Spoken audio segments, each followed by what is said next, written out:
Lacey Ranges. I'm a member of Life Tabernacle Church. I'm a bus captain to bus 14, and my husband is a driver. We pick up the Brookstown area, Airline Highway, Prescott area. And my recount of what was going on was when we would turn from Blackwater onto Hooper, the neighbors across the street, they would come out to the end of their driveway, start yelling racial slurs to us. The man, he would come and grab himself and threaten our kids, tell our children what they were going to do to us. And his wife would be out there in a bathing suit, and it would take a whole lot for me to control my bus, my bus riders, because at that point you're antagonizing them and they're wanting to get off the bus. They're wanting to, defend themselves because they feel violated or they feel, some type of way about the situation. Now, the riders on your bus, are they children? Are they grown-ups? I have children and grown-ups. So they were being called the N-word by this man? Yes, sir. They were being called the N-word, and a lot of the women and kids felt offended by it. A lot of our, fathers who were on the bus felt violated because their wives were being told what he was going to do to them. What did he say he was going to do? He was going to rape them or touch them inappropriately. When did this start? All this, it's every Sunday, just about. Starting with what year? During 2020. COVID? Yes, 2020. during 2020, when our pastor, refused to close our church, and whenever, he took the stand, all this started.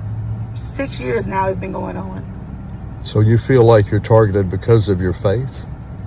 Yes, and also because they may be prejudiced because of the racial slurs that they're, throwing out to our bus and us.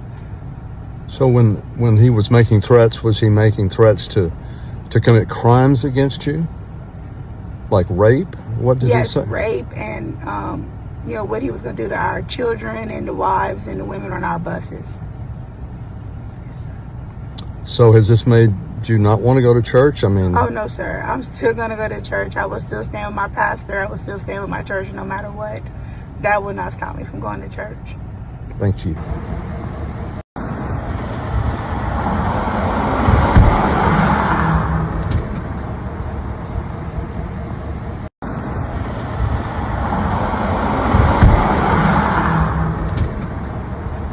They're buddies with the Sheriff Department and the Central Police Department.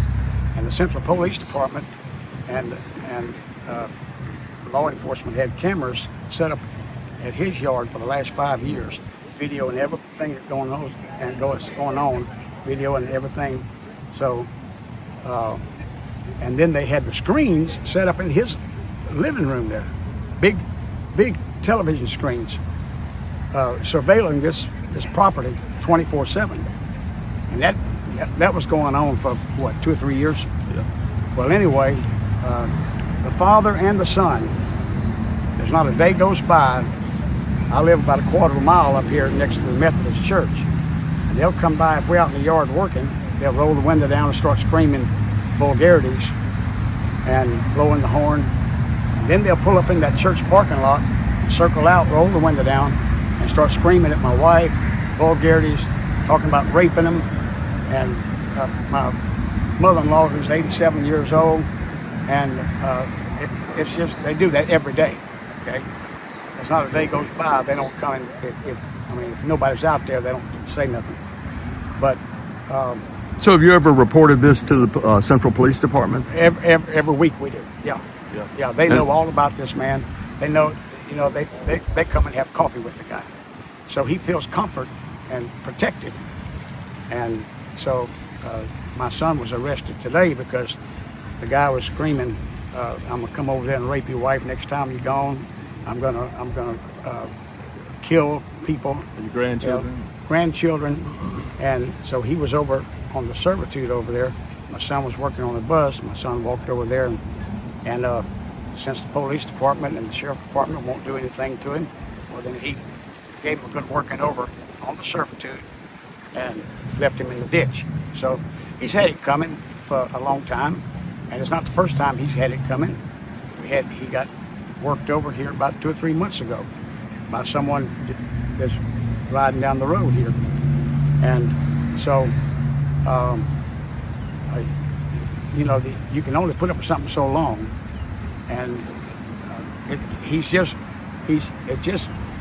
fortunate that it was my son that went over and beat him up and not one of these men here, because he may have not walked away from it. And like I said, he does it every day. There's not a day goes by.